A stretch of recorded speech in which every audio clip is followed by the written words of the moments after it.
Break के बाद स्वागत है आप सभी का यूपी बुलेटिन में। शुरुआत करेंगे बाराबंकी से, जहां बाराबंकी के फतेहपुर में जरी का जुलूस हजरत इमाम हुसैन और करबला के शहीदों की शहादत के 40वें दिन पारंपरिक तरीके से बड़े ही अकीदत और एहतराम के साथ गमगीन माहौल में निकाला गया। साथ ही बात होगी प्रयागराज की, जहां सिरसा बाजार में दुकान में चोरी, 5 लाख का सामान पार। ऐसी तमाम खबरों पर करेंगे विस्तार से चर्चा।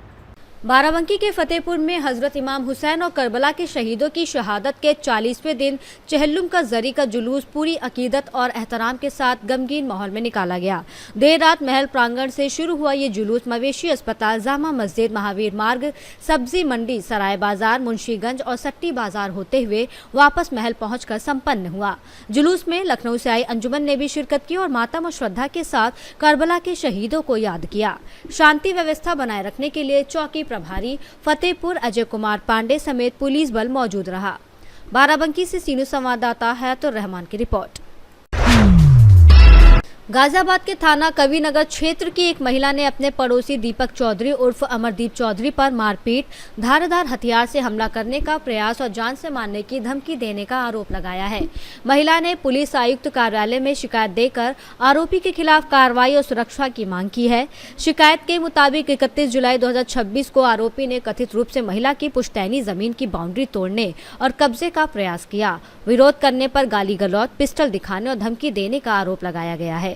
महिला का कहना है कि बाद में धारदार हथियार से हमले में उसके हाथ में चोट आई।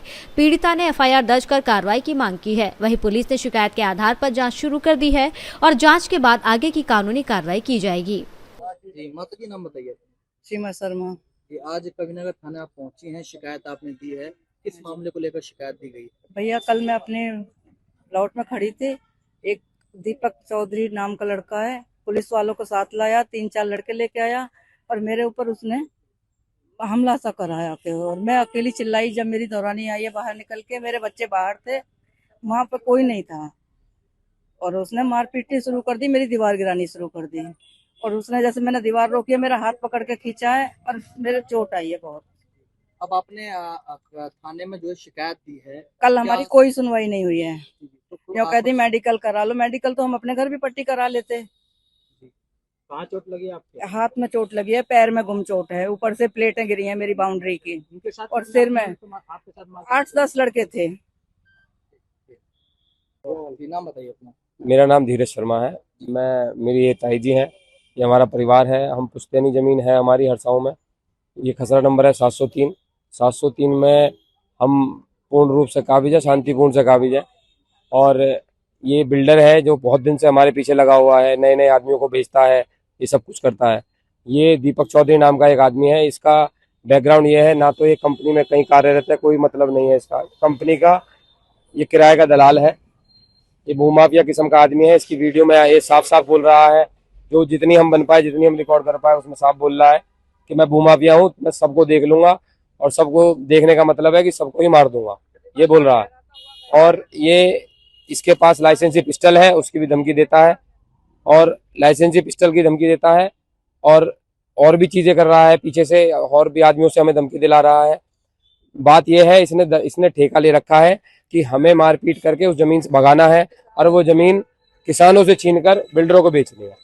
ये उसका काम है, ये उसका पेशा है, पहले भी कर चुका है। थाने में आप पहुंचे हैं? थाने में आए हैं, क्या थाने में आए हैं। अनुराग शर्मा जी एसएचओ हैं, पूर्णतः कार्रवाई कानूनी रूप से नहीं कर रहे हैं, एक तरफा कार्रवाई कर रहे हैं। ये इनका कहना है कि भाई ये सिविल मुकदमा है। हम कह रहे हैं चलो सिविल मुकदमा है, मान लेते हैं, लड़ाई झगड़ा हुआ, उसके ऊपर क्या होगा जब ये आदमी इसके पास हैसियत थी, हमारे पास घर में घुस गया, हमारे घर में घुस के हमारी माँ बहनों को, बेटियों को मार रहा है, पीट रहा है। इसको एसएचओ साहब बिठा के अंदर इसको चाय पानी पिला रहे हैं, कॉफी चाय पिला रहे हैं। आप अभी चले जाइए, अभी भी मिलेगा अंदर बैठा हुआ। एसीपी साहब से मुलाकात हुई, उन्होंने हमसे कहा कि इसका ये महकमा, ये मैटर जो है एसएचओ साहब देख रहे हैं, तो एसएचओ साहब से मिलिए। चौक इंचार्ज के पास गए तो एसएचओ साहब देख रहे हैं, तो एसएचओ साहब की भूमिका इसमें बहुत संदिग्ध पाई जा रही है। हमारी तरफ से कोई कार्रवाई नहीं हुई। जब इनको दिख रहा है कि माँ के हमारे चोट लगी है, कुछ भी होती है, तो उस अभियुक्त को गिरफ्तार करके कम से कम बयानबाजी तो आप उससे रिकॉर्ड करते, उसकी कोई तो चीजें आप गिरफ्तार करते, हमारी एफआईआर रजिस्टर करते। अगर उसकी तहरीर देने का उसको कोई जवाब नहीं है, इसमें कोई औचित्य नहीं बनता। उसने हमारे घर में घुस के हमला करा है। अगर साहब। कार्रवाई नहीं होती है, क्या कार्रवाई नहीं होती है जी, तो हमारी जान को खतरा है। हम अपनी जमीन के लिए कुछ भी करेंगे। हमारे आगे पीछे कोई नहीं है, कोई दिक्कत नहीं है। ऊपर वाला हमें सब देगा, नहीं देगा तो कोई बात नहीं। उसी जमीन में हम अनुराग शर्मा जी का पुतला जलाएंगे। गाजियाबाद से सीनू संवाददाता प्रवीण की रिपोर्ट। गोरखपुर के सहजनवा में बहन बेटियों और मासूम बच्चों के खिलाफ बढ़ रहे अपराधों के विरोध में दलित शोषित कल्याण समिति उत्तर प्रदेश के नेतृत्व में जन जागरण पैदल मार्च निकाला गया। भीटी चौराहे से शुरू हुआ ये मार्च सहजनवा थाना होते हुए पूरे बाजार से गुजरा, जिसमें बड़ी संख्या में सामाजिक कार्यकर्ताओं और स्थानीय लोगों ने हिस्सा लिया। हाथों में तख्तियां और बैनर लेकर लोगों ने महिला सुरक्षा के समर्थन में आवाज बुलंद की।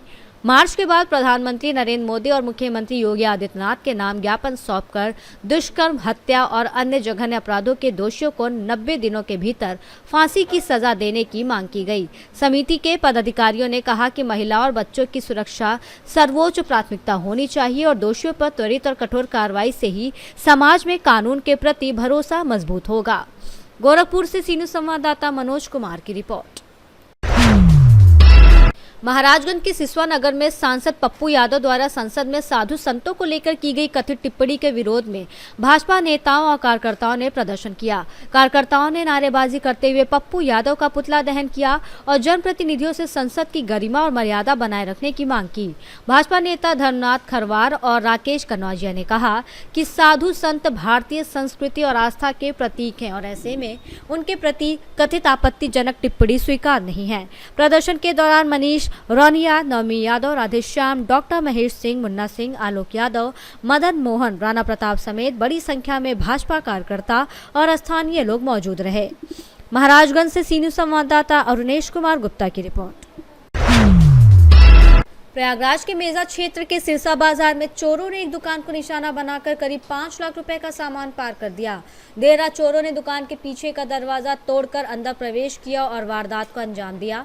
सुबह दुकान खोलने पहुंचे दुकानदार स्वर्गीय दुर्गा प्रसाद सेठ, छोटे सेठ के परिजनों ने अंदर बिखरा सामान देखा तो उनके होश उड़ गए। हैरानी की बात यह है कि दुकान सिरसा पुलिस चौकी से सिर्फ 200 मीटर की दूरी पर स्थित है। पीड़ित ने चौकी में तहरीर देकर शिकायत दर्ज कराई है। पुलिस मामले की जांच कर रही है और आसपास लगे सीसीटीवी कैमरों की फुटेज खंगाली जा रही है। वहीं व्यापारियों ने बढ़ती चोरी की घटनाओं पर चिंता जताते हुए रात में गश्त बढ़ाने की मांग की है। प्रयागराज से सीनू संवाददाता बुद्ध सेन की रिपोर्ट। रामपुर के स्वार्थनगर निवासी और उत्तर प्रदेश पुलिस में स्पोर्ट्स कोटे से भर्ती हुए फूल बाबू पहलवान ने एक बार फिर अपनी शानदार कुश्ती प्रतिभा का प्रदर्शन कर क्षेत्र का नाम रोशन किया है। पटवाई में आयोजित दंगल में फूल बाबू पहलवान ने बनारस के शिवम पहलवान को अपने बेहतरीन दांवपेच से मात देकर शानदार जीत हासिल की। मुकाबले के दौरान दर्शकों ने दोनों पहलवानों का जमकर उत्साह बढ़ाया।